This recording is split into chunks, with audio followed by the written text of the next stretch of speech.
Hey guys, it's Ted Bogert. Welcome back to the Ted Show. I'm very excited to have this young man, this entrepreneur, the one and only JK, Jonathan Keith, is on the show. We're going to talk about where local meets global, all the way from Fort Lauderdale. Well, that's at least where they're out of. And we're going to talk real estate. We're going to learn about his journey. He is an entrepreneur at heart and a very successful one at that. And obviously, he's also having a little bit of a cocktail with me because it's wine time and he has Angry Orchard time. Welcome, JK. How you doing today, buddy? Hey, it's great to be here, Ted. I'm really excited that you had me come on the show. You rock, your broadcast, your exposure. You're just out there so deep into the community, and it's an honor to be a part of the show. Really appreciate you having me on.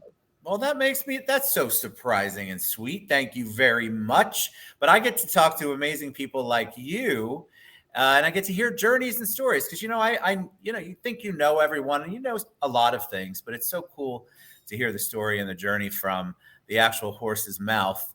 Tell us a little bit about you. I told you the audience loves an origin story. They kind of want to know how you got from point A to point B. It's not like you had a real estate G.I. Joe back in the day. Right. Give us a little 411 on that. And it's funny when you say G.I. Joe, that's really kind of what my team is we're an army, boots on the ground, doing the grind. And, kind of going back, that's really what my foundation was improvising, because, that's the key word in the military, is to just overcome whatever the obstacles are. And that's, as realtors, in Fort Lauderdale, it's a wild, wild west. It sure is down there. It's outright. It's outright war. And if improvising was to ever be, the major term in the military, it'd definitely be as a real estate agent in South Florida as well. But yeah. So given kind of like a history of what my background's been, so. Foundationally, I came in as big box retail management in the 90s and evolved into appraising real estate properties. I went and got my appraiser's license and ran underneath a state license appraiser. I didn't know that. Yeah. So a couple of years of doing that, and that really gave me the benchmark or the ultimate foundation for evolving into sales. And that way it kind of kept me away from having to be your typical agent, which is what we see the average agents just chit-chatting about, numbers that they really shouldn't talk about, or, really not knowing areas that they should know. I covered pretty much the South Florida area all the way down to the Keys when I was appraising. And it was really a instrumental part of success.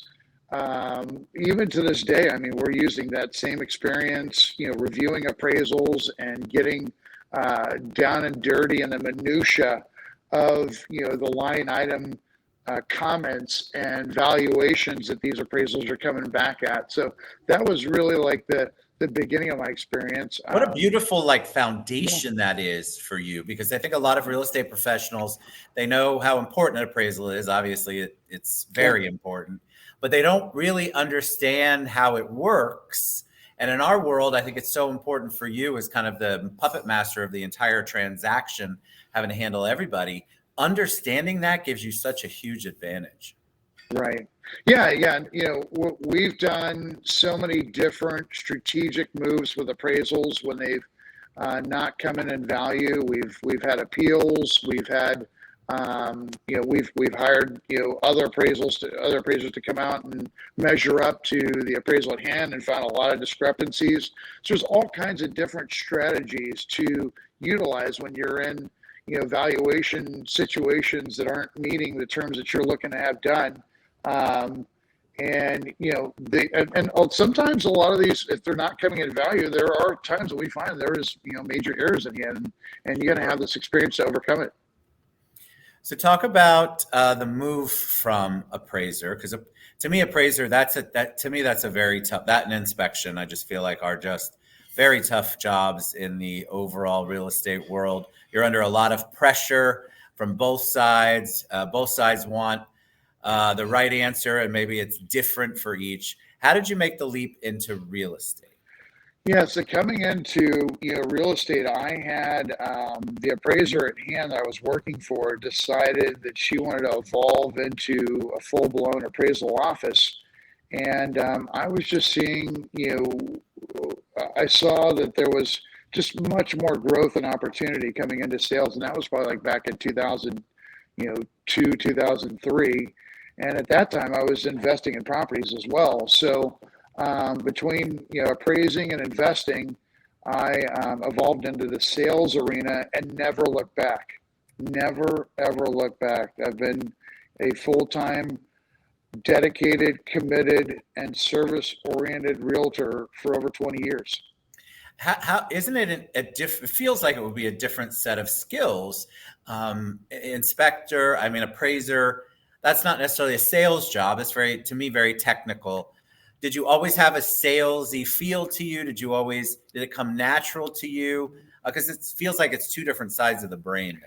You're totally 100% right. And, that's where I actually struggle because, my background was management and appraising. So like I really didn't have sales skill set. That wasn't my experience at all in the past. So it took several years, and we're always constantly evolving and learning and getting more education on how to service the customers the appropriate way and evolving with that sales skill at hand. And a lot of the sales method is really just standard procedure, and it's follow up, it's circling up, it's treating people as though you'd want to be treated. And that's when I got my license. That's really the way I wanted to do business. Is I knew I had already purchased several properties and felt some of the pain on what I had expected and service and what I actually got. And I knew that I didn't want to provide that same service that I had in the past. And I think that actually evolved into, embedding that into the team, which was, it's been transition. It's been, phenomenal because, the team's had, a sales leveraging pivot with me being there to help them evolve. Well, I feel like you have a team approach. Like that's your spirit. When I met you, team player, team building, leadership by culture. Like I know that that's all of that's very important to you. And Compass is where you're at. And I think a lot of Compass is growing. It was already grown, but I think in Florida, I feel like you were the first one that I knew that was amazingly out there. Yeah. So tell us a little bit about why Compass. Yeah. So when I came to Compass, I think one of the main reasons I came to Compass back in 2018, I had a team of 17 agents, and all of them came over from a competing brokerage. And I felt like Compass was investing in their agents and investing in the next evolution of what real estate was going to be like digitally. And I have to tell you that they have not disappointed. They have really, really been aggressive about being at the forefront with creating different products, services, and different methods that we can utilize to be out there in the field and servicing the buyer and sellers out there. Well, and I think those are important things, and I want to ask you because when people watch the show, they watch obviously from brokerages and other businesses. They're like, okay, well, that sounds good, JK, but what do you give us a specific example? Technology is very important. What's different? Give us something that obviously you've been doing it for a while, and you pretty much know all of the things you don't want to do and all the things you like to do. Right. And obviously Compass has the majority of everything that you would ever want to do. But give us an example. Right. Well, there's a couple things like right off the bat back in 2018. Remember, this is a few years back. So, the Compass had already utilized Workplace, which was a sector of Facebook, to create this mechanism of collaboration with all the different Compass agents throughout. At that time, I think we were like right around 3,000 or 4,000 agents. And as that's evolved, now we're like at 25,000 agents. But yeah, I mean, that was a big play to start creating this collaboration. And, when I was in these different competing offices in the past, there was no collaboration. It was, you were on your own, you did your own thing. And that's just not how I wanted to evolve internally with the team and externally in a brokerage. I wanted to bring everything together. And so that was one of the first platforms that we utilized that was very successful for the referral business, especially for the Northeastern and California agents, because we were able to have that synergy and have that communication and work between the lines or to create more business amongst each other in the referral sector. But yeah, it was fantastic with that platform, Workplace, which is still, it's amazing to me how different companies take a different approach with all of their tools. And I definitely have heard, oh yeah, cheers to you. I definitely have heard amazing things about Compass and how they do that and how the collaboration, and they utilize all of the tools. You mentioned, we talked right before we went live about local and global, and that's obviously where local meets global. Global is a big buzzword now. It's been coming into its own. Everybody seems to be talking about going global, and I want to be a global marketplace. Tell me what that means to you. What does that look like? Well, actually, I've created an international division on the team. I have one of my agents who speaks multiple languages, is a member of FIAPSI, which is the Federal International International Business Real Estate group. So with FIAPSI, they are obviously a large group that has, I think, 50, 60 countries tied to it. And there's a ton of ambassadors that are in line with creating this connection, because that's where, we're going to see as things continue to open up. We're pretty much post COVID, and people are really starting to travel now. You're seeing those connections are really starting to evolve now, more so than ever. I think it's important for people to global can mean different things to different people, but I think you also have to be set up to handle global. You're in a market down in South Florida, well, everywhere. I mean, Florida is basically a global market for the most part, certainly Central Florida where I am, and South Florida where you are. But I think a lot of people don't know how to harness that. They don't know how to tap into it. They've heard about it. They'd love to do more, but they don't know how to build their business or their team up so that they can handle it. So what are some of the recommendations, just from a generic perspective, whether it's real estate or business in general, that you can say are important for people who want to be global, go global, and work global?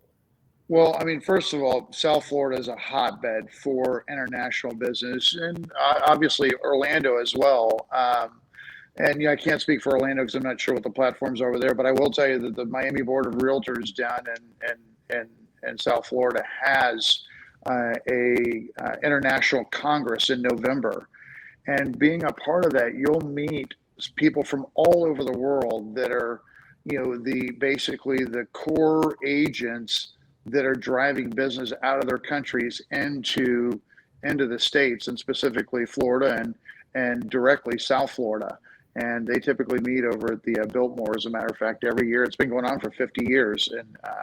And FIAPSI obviously is a part of that. FIAPSI, by the way, is FIABCI, FIAPSI, in case you want to look it up. But those are two components. You get the International Congress, and people come from all over, and they're representing projects that they're doing all over, and they're obviously interested in bringing, their buyers into, the projects that we're doing here as well. So those are definitely two. You've got the Miami Board, who's internationally conscious, and then you've got the International Congress that you can attend, which is huge.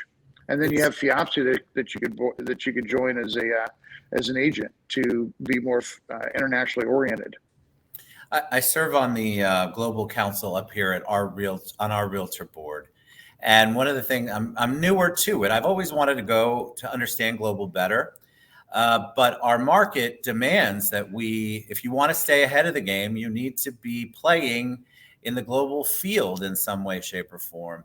And the fascinating thing that I have seen is how many trade missions go back and forth between other countries to here and us to other countries.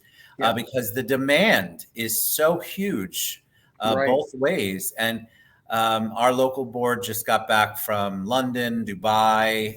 There's some trade missions going to Serbia and other parts of the world.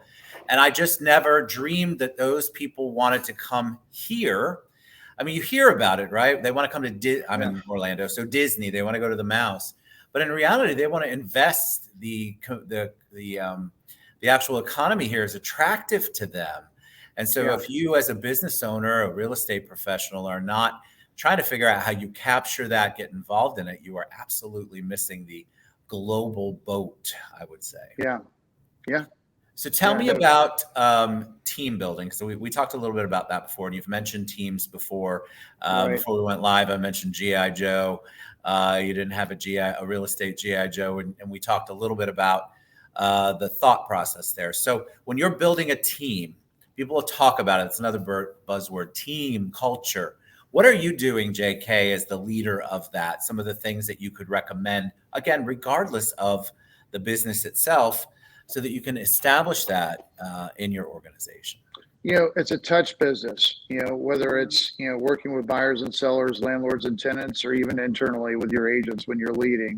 And I think the most important thing is you got to start with the first foundational point of being accessible, and as generic as that may seem, believe it or not, we see a lot of teams where, there's not a cohesiveness where the agents feel comfortable engaging with the team leader because maybe he or she's too busy or whatever. So you have to look at like your time and define as a team leader if you really actually are committed to providing the time, the energy, the resources, the education, the systems, the procedures, the requirements, and the expectations.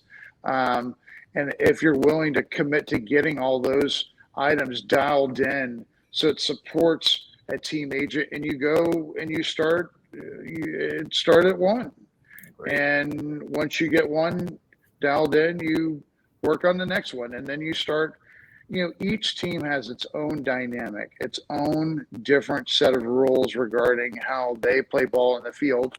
That's the great thing about, our industry is that, no team is the same. It's impossible. Everybody's got different connections and different contacts and different spheres and all that stuff. So when you look at when you look at as far as team building, you want to be able to grow internally where you're embedding who you are as a leader into that agent, so that agent knows, hey, this is what's made that team leader successful, and I'm going to take that going forward and become successful. And I've done it over and over, and I've basically duplicated it into a whole systemized platform where we don't miss a beat when we take on an agent. And I have agents that are, that have come into the business and literally are 7-figure agents on the team.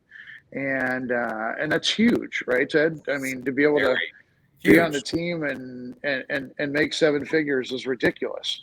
And that's typically unheard of. It's unheard of. Usually 7-figure agents are usually team leaders or principals on their own. And so anyways, the team's such a behemoth. I've got a 40 agent team, and some people say, well, it's too big or too small. Well, our goal is to create first and foremost the inventory, right? And we've seen these weaknesses over the past year, where this year, 2 years has gone on, where buyers weren't finding what they wanted, and the team as an army improvised, like what we discussed earlier, and taken on a full off market, and a private exclusive platform, so we could evolve into the next sector of what's ahead of us, which nobody knew what was ahead of us with COVID at hand. It's true. And Very true. off market's still a big play for the team. And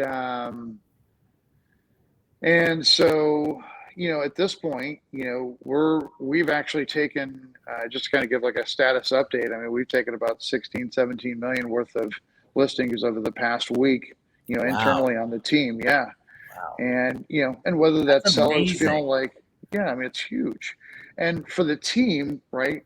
Like if you have a team and you either have a team of buyer's agents or a team of listing agents or a team of a mix there, I try to get the team to really focus more so on the listing side as all, if at all possible, because ultimately we want to have a lion's share or at least our slice of the pie for the overall inventory in the county, and specifically in the city of Fort Lauderdale.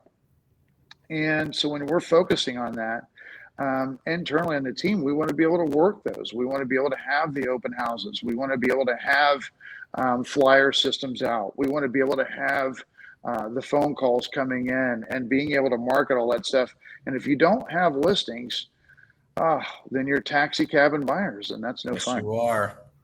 All right, Because then you're JK, tell subject. them. Tell them Then how you're they subject. Oh, go ahead. I'm sorry. Oh, and then you're subject to a listing agent telling you you're not getting the deal. And how many times does that happen? Yeah. Listings are so powerful. All right, so you're going to have to come back. Tell us the best way that they can reach you, learn more about Team JK, Compass, and all that good stuff. Of course. I have a direct line, 954-709-9742. Again, Jonathan Keith, Team JK, Compass, teamjkcompass.com, 954-709-9742 is my direct number. You can always reach me, always available. Always a joy to speak with you and spend time with you, my friend. You'll have to come back on, maybe give us a market update. I think a lot of people would like to hear that too. Love to. All right, JK, if you're not thinking globally, you are not on top of it. And I want you guys to think globally. Reach out to JK and his team, especially if you're in the real estate world. We'll talk to you guys later. Thanks, my friend, for being on the show.